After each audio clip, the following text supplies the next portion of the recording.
O universo, a unidade do diverso, envolve un mundo de signos iconográficos e símbolos procedentes da tradición da Idade Media e intensificados coa procesión de ritos durante o Barroco. O ritual pode resumir semánticamente o produto fílmico creado e recreado polo seu autor, tan extravagante e vanguardista como os resultados que acaecen das súas reflexións e prácticas na séptima arte. Greenaway, pintor nos inicios da súa actividade artística, podería terse inspirado nos retablos e tabló que marcan o patrimonio artístico religioso dende Giotto ata Leonardo da Vinci, adquirindo a súa obra, a obra de Greenaway, un carácter eminentemente pictórico a nivel compositivo, de espazos e personaxes. Non obstante, as interconexións do filme van máis alá. Non se desdebuxan nos límites marcados polas liñas pictóricas, senón que establecen enlaces ou interconexións con outros xéneros artísticos como o teatro ou as súas manifestacións performativas actuais. A representación dentro da representación, palimpsesto visual que nunca borra os seus trazos. Este feito foi un tema recorrente nos principios do cinema, sobre todo porque os inicios, os debuts, estiveron marcados pola tradición teatral, sen esquecer tampouco o movimento oscilante que levaba o cinema do outro lado da balanza cara ao documento. O que visionamos adéntranos nun mundo de texturas ou capas de penetración densas e mesmo escalofriantes. O público duplícase na metamorfose da ficción. Non é só o espectador que visiona a través da tecnoloxía ou espectáculo, senón que é tamén público in situ presente na representación. Comprobamos, sen embargo, que os espacios construídos onde os personaxes se moven, actúan ou recitan puideran non ser accesibles na súa totalidade ao público presente, e isto obríganos a asumir un pacto de verosimilitude co director e establécenos ao mesmo tempo como espectadores privilexiados. Privilexiados por poder seguir o detalle dos acontecementos grazas á cámara, pero non obstante, obrigándonos a aceptar o seu punto de vista.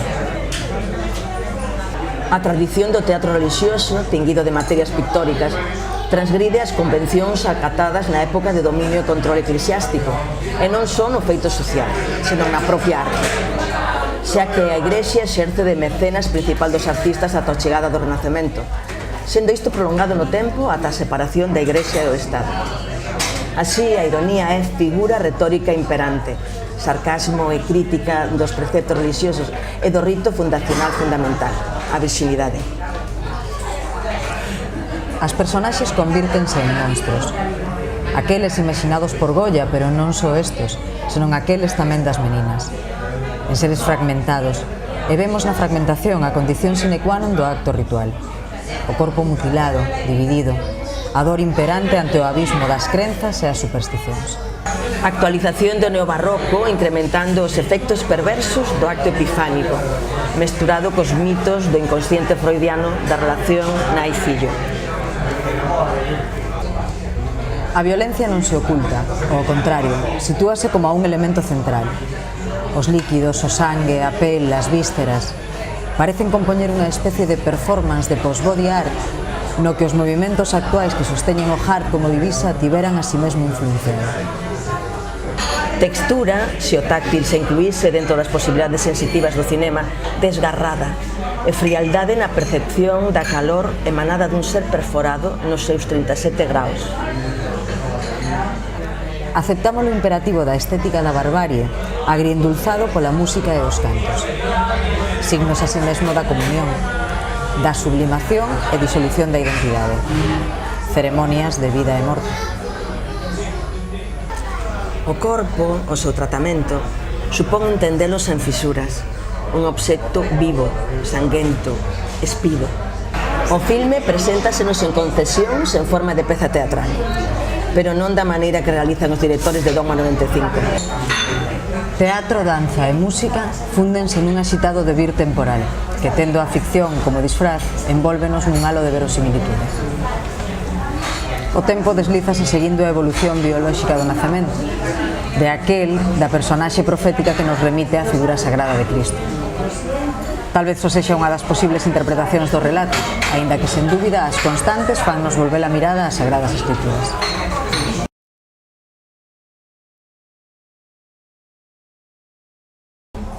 Marina Abramovic, xunto ao seu marido, Ulay, realiza unha performance en China, en 1988. O título é The Lovers. Percorren 2000 kilómetros da muralla ou un cara a outro e chegan xuntos ao final. Tamén é o fin da súa relación. Toda unha conmemoración. Arte e vida.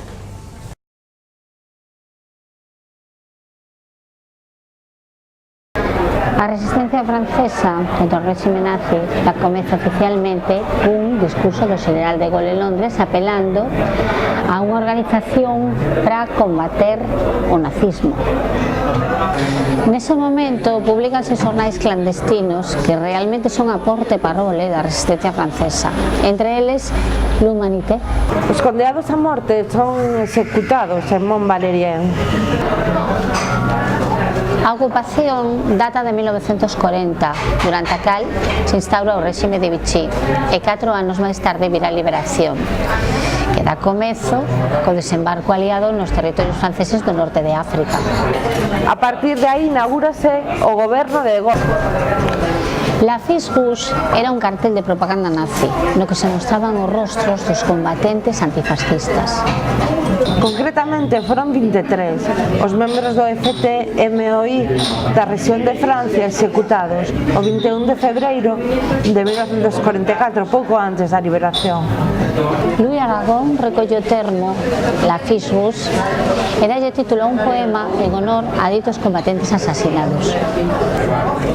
Louis Aragon, poeta francés, nace no 1897 e morre no 1982. Forma parte do Partido Comunista de França, como moitos intelectuais e artistas da época, constituindo así unha constante repertorial no campo cultural francés. E no 1955 realiza unha acción diante da tumba dos combatentes dos partisáns en Père Lachaise, lendo un poema a eles dedicado. Pretende dar visibilidade á resistencia francesa e realizar un acto de memoria para non esquecer os que se consideraban salvadores da França. Pouco despois, La Fiche Rouge foi popularizado polo cantante Léo Ferré.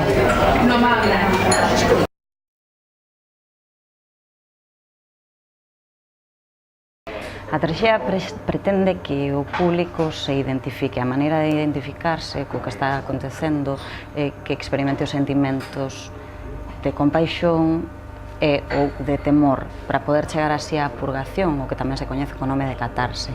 É mediante a elocución, a maneira de dicir o texto, tamén a través da música ou melopeia, que a composición dos versos ten un significado claro, un significado preciso. A acción provén directamente do carácter, de como é o personaxe, non? De como se comporta en función do seu pensamento. Temos que lembrar que as partes da traxedia son 6. En primeiro lugar estaría o argumento ou fábula, en segundo están os caracteres ou personaxes, en terceiro lugar estaría o pensamento, en cuarto lugar estaría a elocución da que falábamos antes, en quinto a melopeia e en sexto lugar a opsis ou espectáculo. Mentres que, con respecto á estrutura narrativa, temos que dicir que está dividida en 4 partes. En prólogo, en partes corais, en episodios e o éxodo.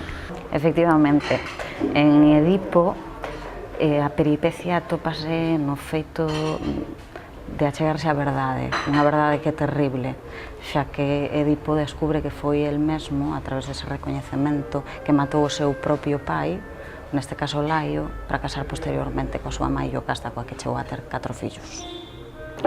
Desa maneira, o mito está creado, pero tivemos que agardar alrededor de 2000 anos para que chegase neste caso alguén que lle dera unha volta a iso e que puxese en cuestión o tema da catarse ou purgación da que falábamos anteriormente. Neste caso, a materia de análise é o capitalismo, concretamente as súas fendas, entre elas a sútil represión.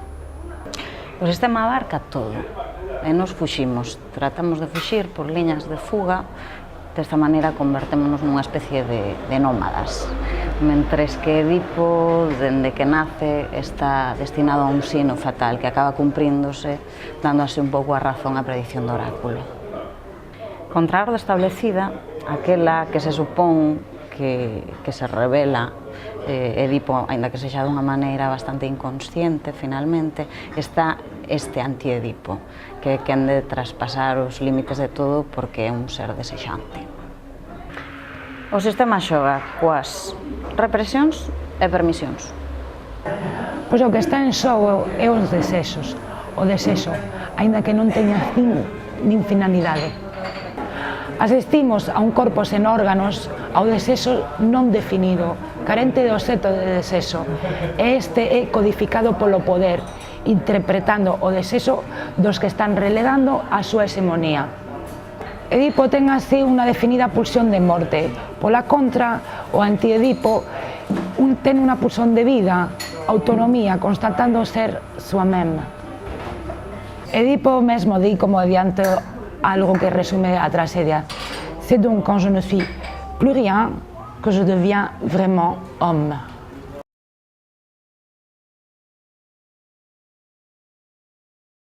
O canon literario ten como función principal asegurar a estabilidade e a adaptabilidade da sociedade. Existe un canon silenciado en América Latina, o das culturas amerindias. O Popol Vuh é un libro do Consello Maya Quiché, traducido oralmente no século XVIII. É unha narración sagrada. Limitámonos á historia da literatura nahual. Libro 1954 de Ángel María Garibay.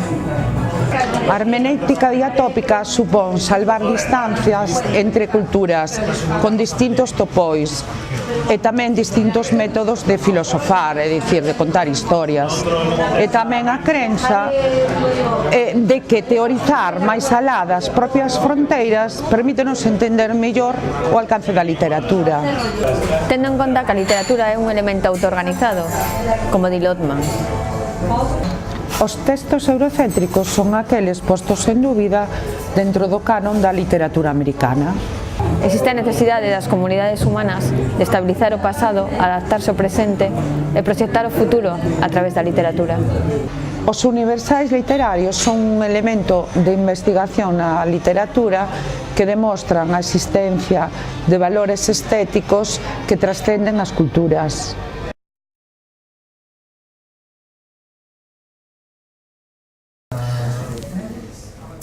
Hai que ter en conta que cos razoamentos que seguen podemos caer na aporía, é dicir, en razoamentos con paradoxas. Derrida fala da escritura como un feito superior ao discurso. Efectivamente, e aquí temos a cuestión chave en filoloxía. Que foi antes, a fala ou a escritura? Na escrita, polo fora de campo, termo importado da cinematografía, polo non dito. Claro, así argumenta que non pode haber denotación posível. Anteriormente, os estructuralistas poñían o acento nos signos e os seus significados, pois as palabras sempre remiten o pasado e o futuro. A semiótica falaba da autonomía deses signos, negando que remiten a si mesmos. En Derrida remiten a un antes e a un despois, tanto dentro do texto, na súa relación con outras palabras, como fora dele. A elección dunha palabra non outra, permitíndonos deste xeito un xogo de oposto dentro fora, que así mesmo ven sendo a base de toda a cultura occidental. Dentro da mencionada tradición, achamos a tendencia ao logocentrismo desde Platón ata o Renacemento. A búsqueda da verdade desde o logos ou a palabra razoada. Os desastres do século XX demostraron que a razón quedaba a marxe, e mesmo que xa non era posible escribir poesía despois de Hiroshima. Con falogocentrismo, Derrida alude ao privilexio do masculino na construción dese sentido. Debemos mirar entón con outra máscara a historia, tamén a literatura, volver a construir novos modelos, novas perspectivas. A escritura consiste en buscarnos a través do ayer, o que queda fora, pero que está preto, mesmo tamén dentro de nós. Entramos de novo na dialéctica da selección-exclusión e nos conceptos de finitude e silencio. Escribimos para atopalo eu. Se ese je fora coñecido, non tería máis sentido o acto de escribir.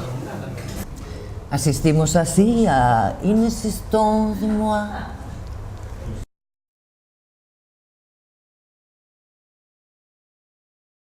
Bad Peace, Yoko Ono e John Lennon na cama durante 24 horas ten como obxectivo a loita contra a guerra do Vietnam e, en xeral, a loita contra o imperialismo dos Estados Unidos. Acción cultural que incide no pensamento da sociedade reivindicando o amor, make peace, not war, e o non á guerra. O alcance mundial que acadou é resultado da internacionalización dos medios de comunicación, performance que transforman.